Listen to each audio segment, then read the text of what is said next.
Hello everyone and welcome. My name is Kent Trammell and this is the 7th video in a series of tutorials covering the creation of a realistic portrait in Blender. In this video I'm going to shift gears a bit from shading and lighting back to modeling. I'll be creating a simple button-up shirt with a sports coat and tie. The process starts with a simple mesh to represent the upper torso, then the shirt and jacket meshes will be generated by extruding and snapping verts to the torso, and finally we'll sculpt our wrinkly cloth details. The first thing I'm going to do in Blender is move the head and eyeball geometry to their own layer. Now that we've got lights and reflection planes in here, it can look a little cluttered. I'm also going to split the UI and change it to UV image editor, and select a reference image. And this is the kind of look I'm going for, sort of a tattered, not quite tattered, but definitely worn look. And I'm going to create a cube and then scale it to roughly match what the torso volume would be.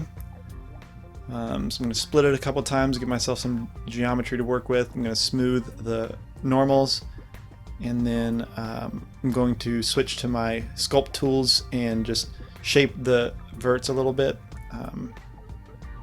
If you've seen any of my other videos, you know I like to use the sculpt tools to move vertices, and also the lock option is fantastic for limiting what direction the verts can move when sculpting.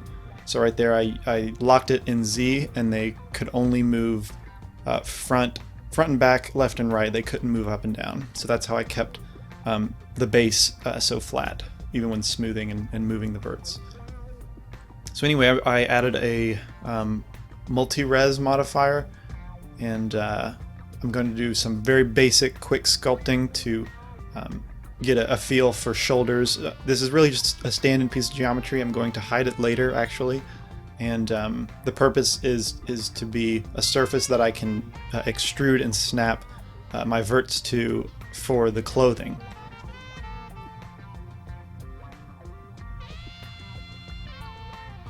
So with the draw brush, I'm just going to add some volumes here around the back of the neck, and just try and get the idea of a torso. So I'm going to try and add some anatomy like the collarbone, and just very rough shapes again. This is just a stand-in. It actually will be deleted eventually. I'm going to raise the shoulders a bit. It can be tough sometimes to eyeball these shapes or the proportions when you don't have the rest of the body. So actually later in the video I will see that it's a little bit too narrow. The shoulders need to be a little wider. But anyway, it's easily fixable down the line. So anyway, I'm going to clean up this outliner a little bit and put the torso with the same layer on the same layer as my head and eye geometry.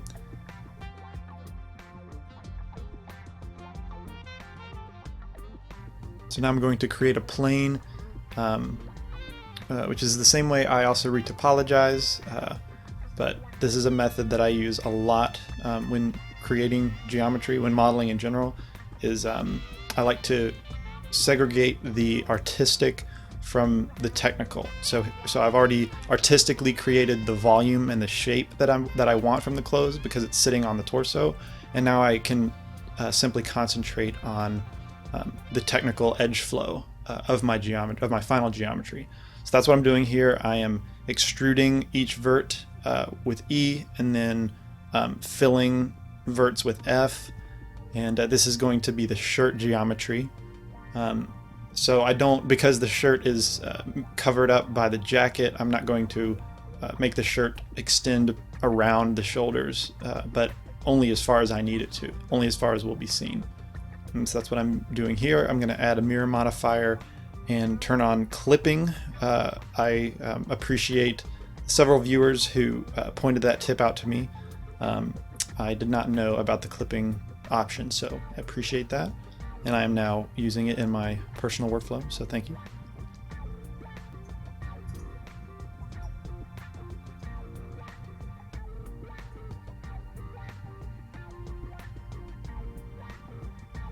I'm not sure how common this workflow is for artists to prefer drawing the topology. It's basically a lot of retopology. I used to think of modeling and retopology as in very separate fields, very separate purposes, but over time have just sort of merged them together. And for me, I model so much faster this way. And again, it's to separate the technical aspect of thinking about edge flow, and for me, worrying about my edge flow as well as how am I going to get this shape to work. It made modeling more frustrating than enjoyable, because as an artist, I want to just, as if it were clay, go in and sculpt my forms. So with this method, I can separate the two, and that makes me work a lot faster and also produces much better edge flow, since when I am drawing my topology, I can only concentrate on that, and that just produces much better models for me. So what's often though, in Blender when I'm filling faces a whole lot, the normals will be reversed in some sections, so I'll commonly select everything and hit Control N to, I guess, refresh the faces, and or unify their direction, the normal direction.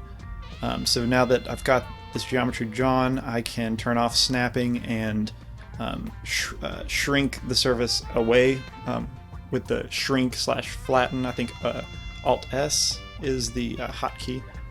But anyway, so I'm going to shrink it away from I'm going to expand it away from the surface, I guess, and now start to work on the collar. And I'm going to extrude some faces up and also center the cursor in the neck, because I'm going to scale these vertices out to give me my collar shape. So just clean up some verts here, and try not to have them penetrate each other, of course. And now I can add some holding edges.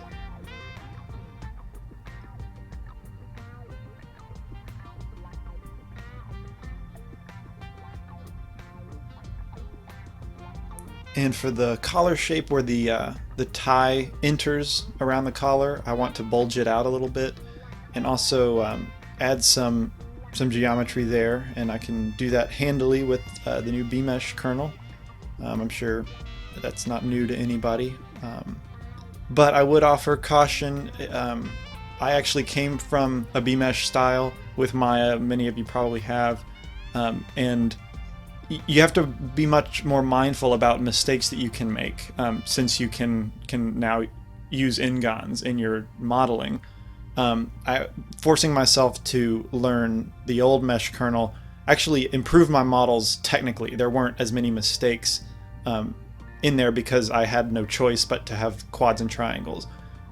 So still I try and use the old methods, and rarely only in special occasions use the B-Mesh tools, like knife cut specifically. I mean, bevel, that's wonderfully welcomed, and I don't have any problems with that at all. It's very useful, but the knife cut specifically can cause some errors in your geometry.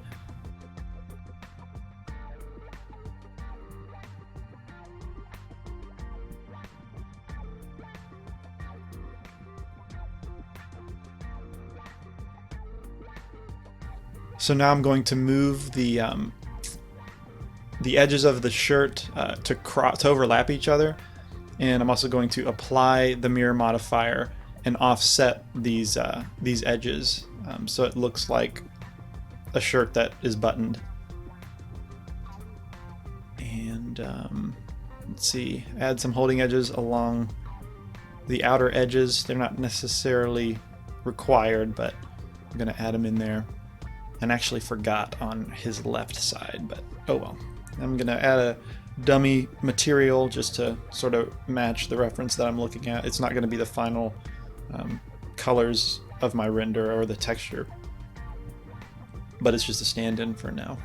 So I'm done with the shirt base geometry for the most part, and I am going to create a new plane, and the same method start to generate my jacket mesh.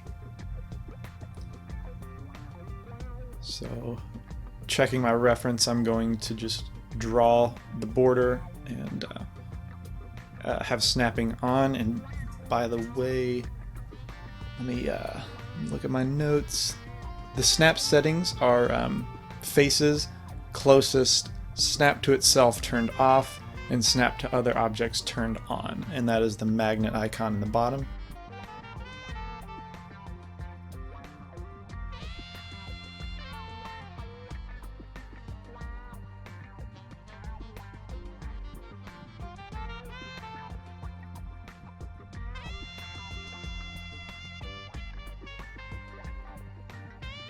So with this first row of faces drawn out, I'm going to now start drawing the seam for the shoulder.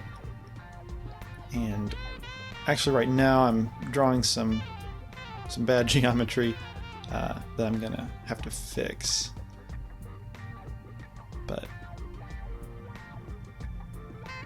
again, you know, be careful when you're drawing with the knife cut tool. You can more than once I've drawn, I've connected what I thought I connected edges and then zoom in super close and see that they're actually not on the same vert.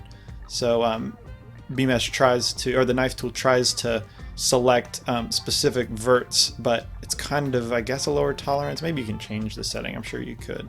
But the tolerance for me is still a little iffy and can cause me some problems. But oh well, still B-Mesh is such a great advantage in Blender now, so it's very welcome. Here I've decided that my shoulders are just too narrow, they don't match the proportions of the head, so I'm going to extend that out in the torso geometry that's a stand-in, and then continue adding the geometry from my seam.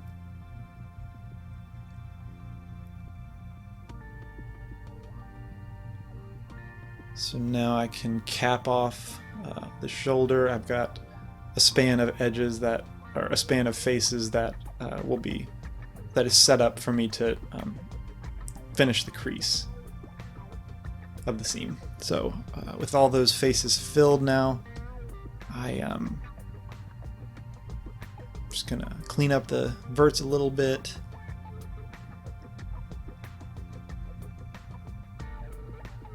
Now I can, like I did with the shirt, I can shrink or expand the faces outward and just give some space in between the jacket and the shirt. And just review my vertices and try and avoid, avoid penetration, of course.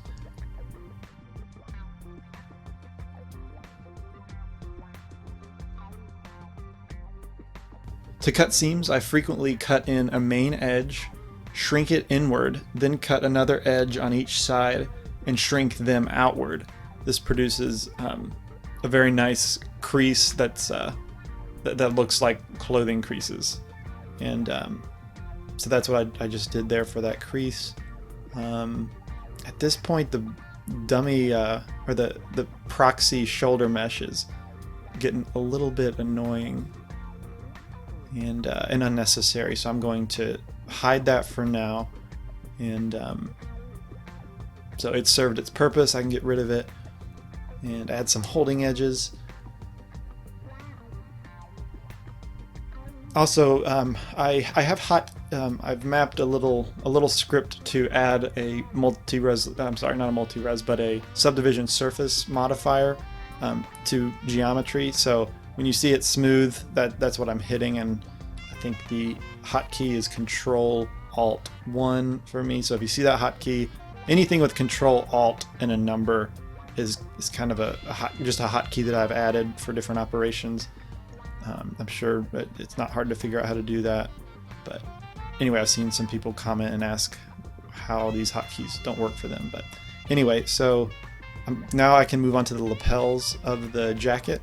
I'm just going to select that initial row of spans beside, closest to the neck, and I'm going to duplicate them with Shift D and then shrink them outward again. and then fill or bridge the edge loops so that it looks like a fold.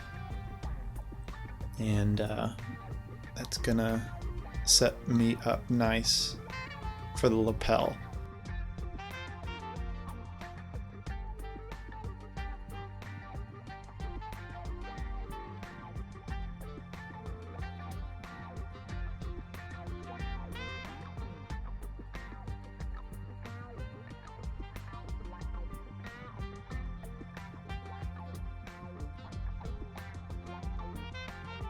Admittedly, my workflow with this lapel notch is lazy and not well thought out, but thanks to B-Mesh, it can be easy to explore the geometry and resolve the construction. So that's what I'm doing here. But as you see me draw this, I can set up my goals or what I know needs to be accomplished, and that is I need holding edges for the border of the notch to have sharp corners. Also at the bottom edge, or the bottom edge that extends into the fold of the lapel, that needs to have a crease. And so that's what I'm figuring out here. And this is my traditional way of modeling when I had B-Mesh style cutting tools. But again, you can end up with some really bad geometry. So I would discourage this, but if you're lazy, you know, it can be nice to just start cutting edges and figuring out how this needs to be constructed, and that's exactly what I'm doing here.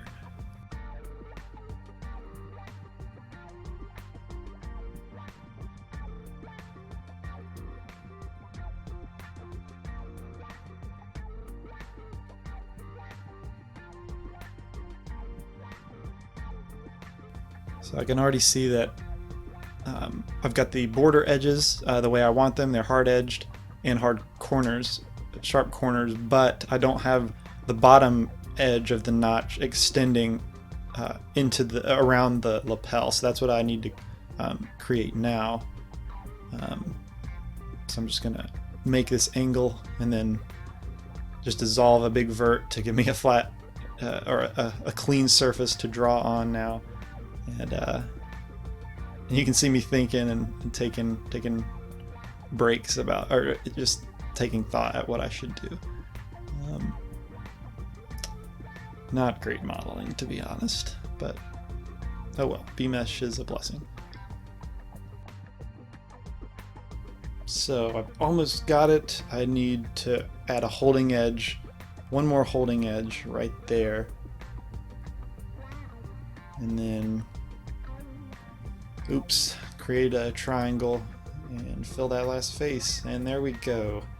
That's what I was fumbling around for. So that looks good. I'm gonna save the file, take a look at it, add a solidify modifier, because ideally I'll only have to worry about the flat face, not any thickness, and then just add the solidify when I render, and that just makes my life so much easier. So this is my base geometry of my jacket and my shirt pretty much complete. And the last article of clothing I need to add is this is his tie.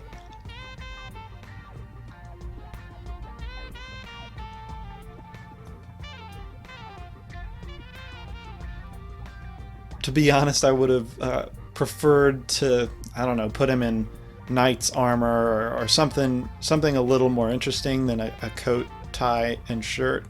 But I'm going for realism with this project, so this seemed much more realistic. And my final render, I'm kind of leaning towards a photograph, sort of a candid photograph of this guy in this expression. So a coat and tie, though a little uninteresting, I thought it seemed applicable to most people. You'll probably see a lot more shirt and ties than you'll see knights in armor or something like that. But anyway, that's my reasoning for the shirt and tie. Principles are still the same despite what's being modeled.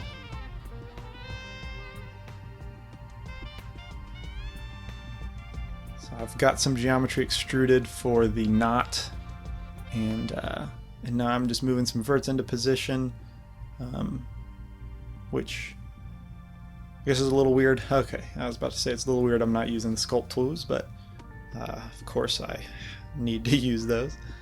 So now for the pieces that extend around the neck in between the collar, I need to extrude some geometry, scale those faces down, flatten them a bit, make them a little thinner, and then just extrude into the collar. And it's not going to extend all the way around the neck.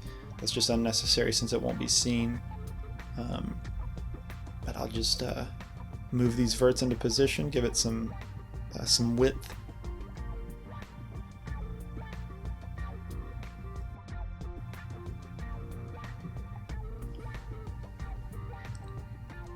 So with the majority of my geometry laid down, I can delete these faces at the horizon of my mesh, the vertical horizon, and also move, of course, again with the vertices locked in the x-axis in my Sculpt tool panel, I'll bring those out and not have them penetrate anymore. So I'm pretty much finished here. Have the geometry I feel is necessary, but I'll just move these verts around a little bit with the grab brush, and that's finished. I'm going to save my file now. And something I see in my reference that I like is it looks like he's leaning back in a chair. It gives a more relaxed feel to the pose. Right now my guy looks like he's standing at attention a little bit. So I'm going to make him lean back by combining the meshes, and just to move them all together I'll combine them, and then with proportional editing on I will move the cursor to the base of the neck and then rotate forward an X, and this keeps everything nice and uniform, and just makes him look a little more relaxed, and that's what I'm looking for. And I might add a chair, just the top of a chair, so it gives the impression that he's sitting down. I'm still not sure about the background, if it's just going to be a simple gradient or like wallpaper, some sort of surface back there. But anyway, this to me makes him feel more relaxed, and that's what I'm looking for. But with that finished, I'm going to separate my objects again and re-add the modifiers. A solidify modifier on the shirt I don't think I addressed. It's going to be just a very thin solidify, but just enough to catch an edge when the lighting hits it, so we know that it has thickness. But the corner of my collar, the corners of my collar are kind of floating out there, and they don't look too realistic. So I'm going to massage those into place in edit mode, and just review my mesh after the rotating, and just kind of fix some areas that need fixing.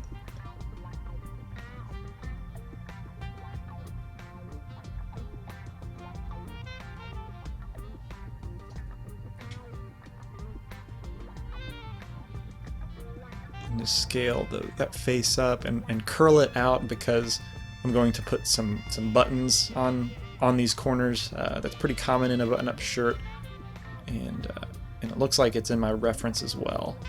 That helps give that bulge that I kind of like. That's definitely in my reference. So I'm going to save that, and let's see. I'm going to add a multi-resolution modifier to my shirt because I'm ready to sculpt. I'm happy with my base meshes. And so the way the shirt's going to work, and the way the modifier has to work with resolution, multi-resolution modifier, that needs original object data, I think is what it's called. So that needs to be first, and that means the solidify is after the multi-res. So that causes generally a very sharp crease thanks to the solidify modifier. But since it's such a thin cloth, it'll be okay, and it'll look great. And so anyway, back to sculpting. I'm just going to start off sculpting asymmetrically, because this is such a small surface. There's no real need. I don't think there's a real need to it's not going to save me any time to sculpt symmetrically. and it will also cause it to feel unrealistic. So I'm going to just start with my draw brush and boldly kind of sculpt out depressions and bulges, and just get some wrinkle feeling happening. Not so much wrinkle, but folding of the cloth, I guess, is more what I'm going for. But anyway, with an eye on my reference, I'm just going to sculpt in these shapes that I see around this area. In the reference, there seems to be a pretty sharp fold. It's pretty prominent, so that's what I'm going for here.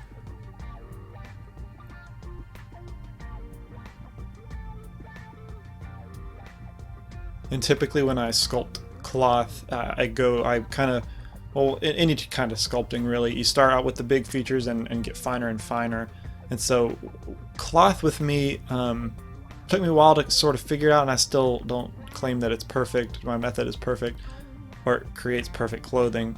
But there are more folds than like small wrinkles. So there's big, sharp creased folds most of the time. Which was hard for me to understand at first. But if you look at any denim, you can really see, of course it varies depending on material. You're not going to get too many sharp folds in like silk, but in cotton clothing you get a lot of sharper folds. So that's what I start with. I kind of work my way up from bigger folds, and then we'll start to add some finer creases later on. But also in this sculpt, I want to have my seams, my stitching seams visible. It's going to be in the texture as well, but I want them to work together, and it not just be in the sculpt or just in the texture. But I can start to add some wrinkles here, some tension wrinkles, to emphasize that this shirt is buttoned. And let's see, I need to go over my brushes. Typical brushes that I use are the grab brush, the crease brush, inflate, grab brush, of course. Not so much the pinch, actually. The crease brush takes care of the pinch, but sometimes flatten as well.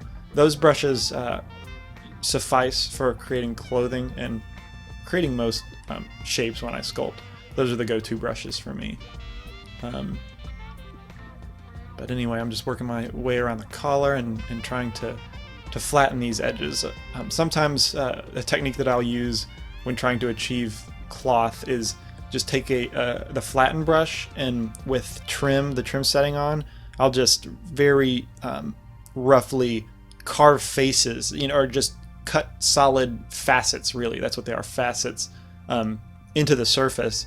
And after a while, you can start to see where the folds would be in the clothing, and then you can go back and soften those and add some creases. But whenever I'm having trouble with cloth, that's my go-to workflow, is to just sort of manhandle these facets, because there's a lot of faceting happening in clothing. It's soft faceting, but I would describe it as faceting.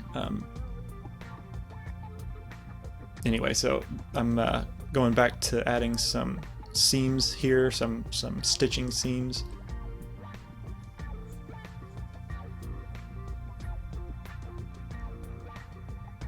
And I often have to draw them multiple times. Oh, and also I have smooth stroke enabled, just with default settings, but if you do any sculpting, I'm sure you know that that's fantastic for drawing smoother strokes, exactly what it's called. Sometimes I get these errors though with geometry and the brushes, where I'll be sculpting and it's subtracting, and then it'll just switch and all of a sudden start adding, and I'm not sure what causes that, but it can be frustrating. But I typically end up just switching my operation and forget whatever the program, do whatever it's doing and just cope with it, I guess. I'm not sure if there's a fix for that. But anyway, so I feel like I'm getting pretty close. Gonna pinch up. Actually, I am using pinch here. I'm gonna pinch up these stitching seams make them a little tighter.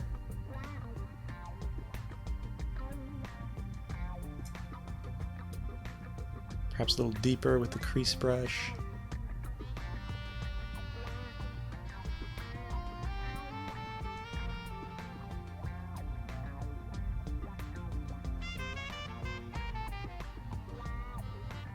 My best cloth tool or cloth brush is without a doubt the crease brush. Both subtracting and adding, it works so well and gives you those cloth-like creases. So I would encourage you to use that quite a bit. If you come from ZBrush, it's sort of the Blender take on the Damien standard brush. So it pinches while it adds geometry, or adds volume, I guess. Anyway, I'm going to change my my curve for my move brush because I just want the corner to move and the corner to lead in the movement, if that makes any sense. But anyway, without that, you'll get sort of an S-curve influence on your move brush. So I'm going to change it to linear and move those corners out, make them a little asymmetrical. And I think I like where it's at right now. I think it'll work out pretty well. So yeah, I'm gonna say that this sculpt is done for the moment. I'm going to apply the base in the modifier buttons, and yeah, move to my jacket here. So the first thing is to just take care of any penetration that I see as I rotate around, as I orbit around the model and the geometry. But thanks to the extruding edges and snapping them to that torso surface, we're not worried, and the penetration is not a big headache. So that's another bonus, especially with clothing that is resting on a surface, on a volume underneath. It's nice to draw on top and not worry about your verts and how they're penetrating, because it's taken care of by the snapping. But anyway, I'm going to, again, since this is a smaller surface, I'm not going to worry about symmetry, and just move my lapels to be different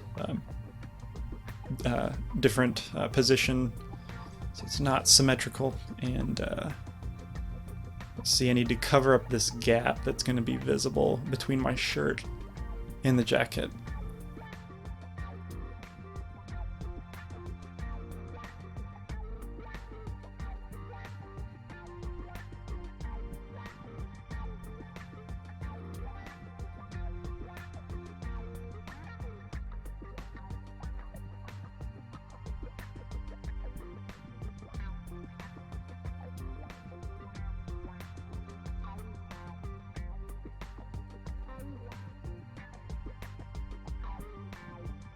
So I've added a multi-resolution modifier, which is kind of in vain because the thickness for the jacket is more than the shirt, and this stands out a lot more that the edge is so harsh with a solidify on top.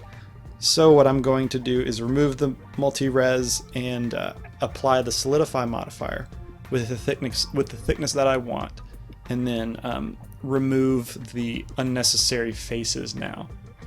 So that's what I'm doing here, and I think I messed up. Yeah.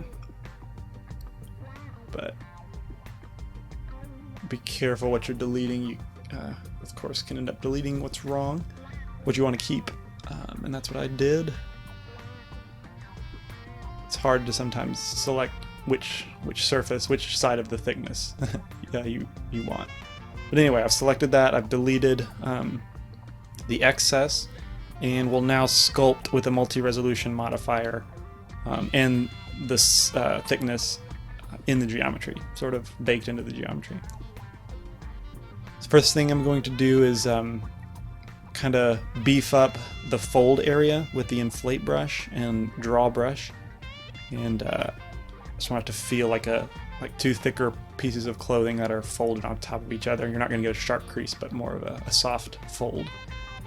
And then, yeah, with the draw brush, I'm just going to sort of add these initial these initial folds and ridges, depressions and bulges.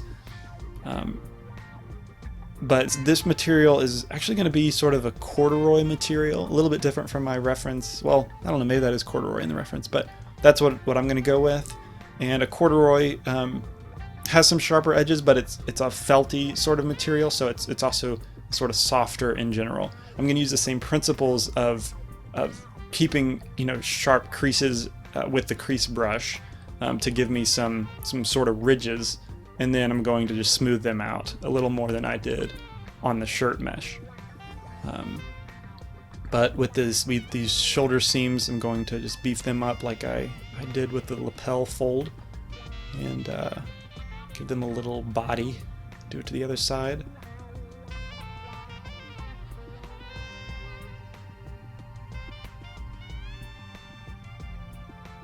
Cloth is actually a lot of fun.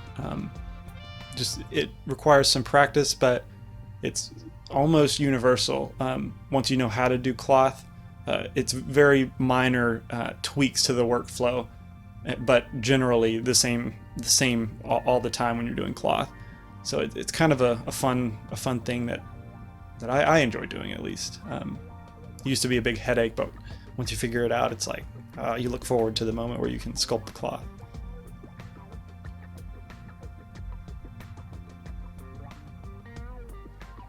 So now I've switched to my crease brush, and I'm just adding some harshness to these bulges and depressions.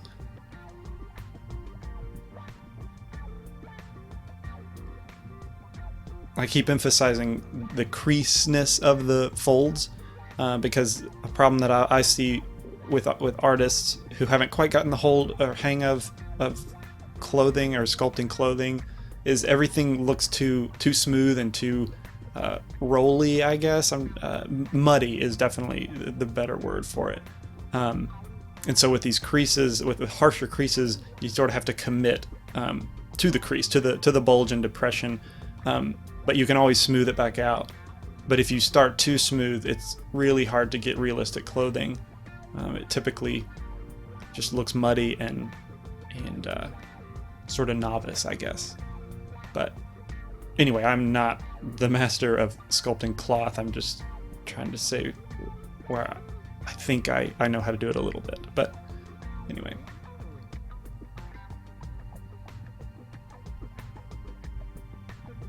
So again, I'm going to add these creases, or the stitching seams in the lapels, and yeah, it's starting to get that feel that I'm looking for, with very worn and but not tattered. I don't want it to look moth-eaten or anything, but definitely not a new suit that's starched or anything. And so to go one more step in the detail level, I'm going to add these very subtle depressions and bulges around the seams, because when you have stitching, it sort of pulls the cloth around it tighter into itself, so you get some tension around that area. And that's especially as the suit gets, or as the clothing gets worn more. So that's what I'm doing here, and just trying to give it a little bit more of a worn look. And the texture, it's going to be a little dirty, not pristine or anything. And that's kind of I don't know if it's an easy way out, but in CG, the dirtier you make something look, the more realistic it ends up looking. So the newer it looks, the harder it is to make it look believable. So I'm going to also apply that in my clothing. I'm going for a worn look, so I think that'll be more realistic and believable. But anyway, I really don't need to pay attention to the back because I'm not going to see it. But I guess there's always a part of me that wants to turn this into a turntable. So maybe it will be a turntable, and that's why I address it at all, the back at all. But anyway, still trying to be efficient and keep in mind what the final image needs, and that is just the front.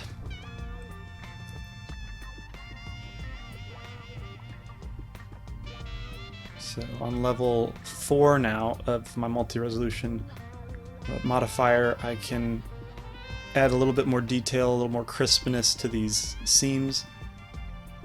stitching seams, and I'll pinch them occasionally, but again, it's that crease brush. That's my go-to brush.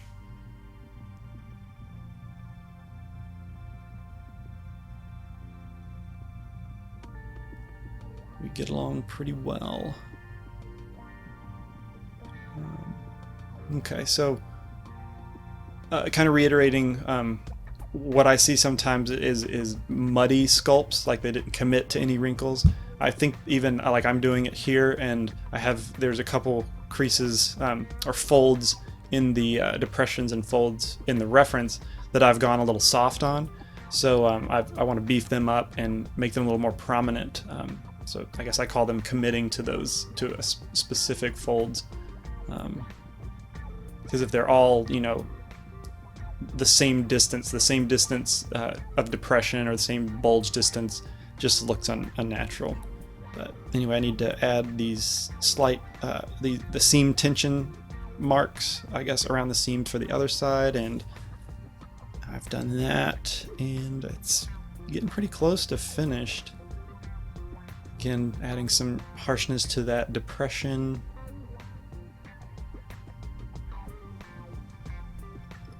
And I'm gonna call the jacket finished for now. Yeah, I'm pretty happy. I'm gonna save it.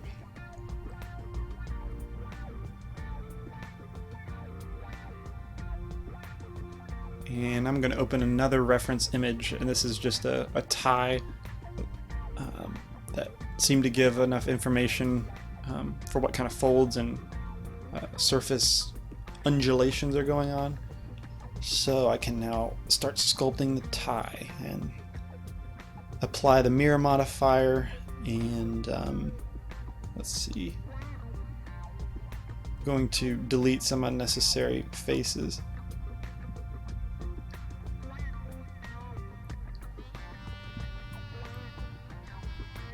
Now I'll add my multi-res modifier and subdivide up to level 3.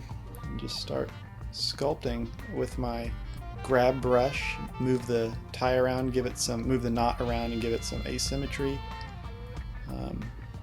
It's almost like this guy is getting off of work at a job he's been working for 25 years, let's say. So he quickly loosens the tie up and gets a little sloppy after work, I guess. That's what I'm going for.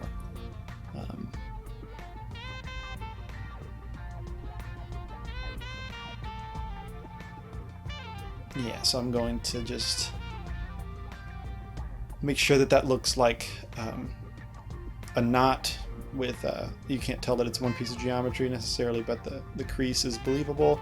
And also I want to add use the polish brush here, because just looking at the tie and the reference, first thing that stuck out to me was, again, the faceting that seems common in all kinds of cloth, but definite flatter surfaces rather than round all everywhere. So that's what I'm doing, and I added some faceting, which I kind of like the way that's turned out. But go right back to the crease brush, add some harsh creases, and yeah, so add those harsh folds, the initial depression in these side pieces, and also, just in case the camera gets up in there, I'll move these side pieces to be a little more believably flush to the collar and the shirt. And yeah, the tie is actually kind of happened pretty quick and pretty easy. It's a fun piece to do, but just looking at my reference, seeing some similarities and trying to offset the angles to be right. Let's see. Yeah, so I'm happy with that for now, and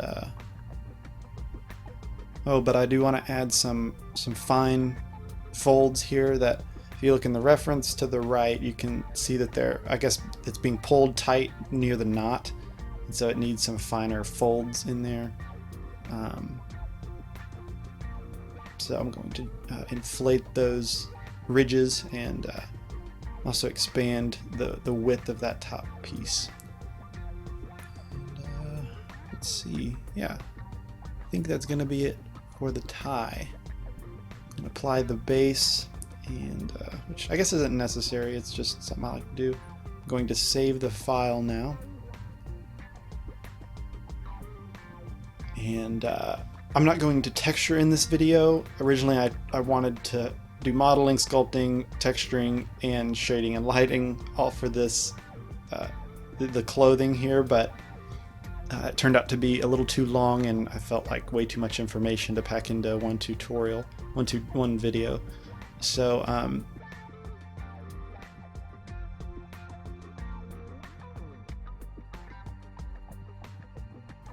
So I'm going to save the file again, and now I'm going to lay out my UVs quickly. They're simple UVs to lay out in preparation for texturing in the next video. So I'm going to just single out the jacket and select the central seam of the shoulders, and then just with Control E mark seam, do that on the other side as well. And then here I need to separate the lapels from the jacket. And this first selection is actually not what I want to do. So I'm going to mark those seams and then clear them because there's a better option. So I'm going to select the edge closest to the one most hidden, but it's right along the lapel border. And I'm going to separate or mark those seams and then select everything, unwrap, and let's see, create a texture, just call it UVs and make it 4096 and add the UV test grid. And so here we can see, looks all right, but the islands aren't averaged. They don't match each other yet in scale, so I'm going to average island scale, and yeah, now that looks pretty good. And that's so simple, just a couple seams cut and then laid out. Wonderful. So now I'll go to the shirt and do the same thing. This is actually simpler. I'm just going to cut or mark the seam right at the edge of the collar, below, where the collar meets the shirt. So mark those seams, hit unwrap, and those look good. Average the island scale and pack them. And then when we look at the checker, everything looks even and nice, so that's wonderful.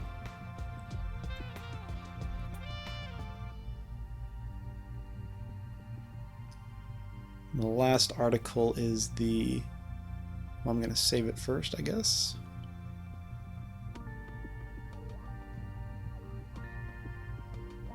Last article is this tie, and this is a little more complex, but still nothing difficult. I'm going to separate the side pieces that wrap around the collar, wrap around the neck, and separate those out, and also cut them lengthwise so that they'll unwrap cylindrically, and then cut a seam down the back of the tie so that will unwrap cylindrically as well.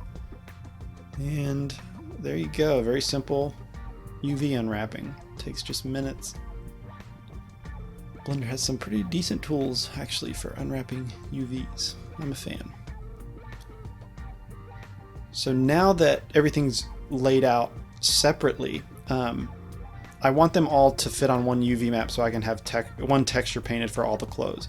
So the way I'm going to do that is duplicate. You saw me duplicate all the articles of clothing and combine them only after I remove the multi-res modifiers from everything and solidify modifiers. Clean all the modifiers out. Then I'll join them, and then when I tab into edit mode, I have all the islands together. And you can either, I'll average the island scale so that they're all the same scale, and then you can either pack them very simply, but I want to kind of keep them together, what relates to each other. So the pieces of the jacket I want to be close to each other. And that's why I separated them out to different sides of the map, so I know what goes with what. But anyway, I'm going to move them into position, try and be as efficient as possible, and maintain textile density as best you can. Then I'll move the shirt pieces into position so I know where those will be, and then move the tie to fit somewhere in there. And with this initial layout, I see that I can scale up my pieces globally a little bit.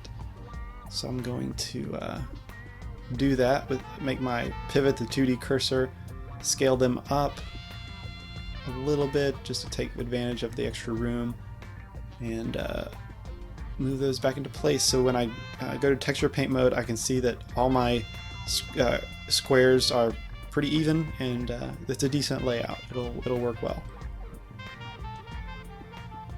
So just some fine tuning a little bit, but now it's finished.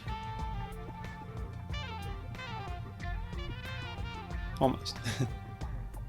Final tweaks. Okay, so now I will move those duplicated meshes off to the side. I will separate by loose parts. That's key. Separate by loose parts because they'll maintain their vert order.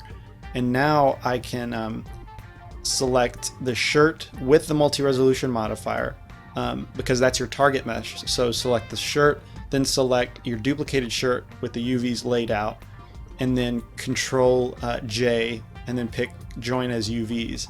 And now the meshes do that for all the pieces, and now your meshes that you've sculpted on will have the UVs all together with your other articles of clothing, even though they're not the same mesh. Hope that made sense. But anyway, that's a cool little tip, I guess. It's probably more common than I think. But anyway, it's a nice little feature of Blender. So now with the UVs laid out, all in one UV space, but separate objects, I'm going to export the UV layouts for each piece individually. That way I'll have different maps, and when I combine them, when I put them all into one file in Photoshop, it'll be useful and clear what UV islands are what. Now this guy's clothes are ready for texturing and shading, which will be the next video. So I hope this was helpful. Thank you for watching.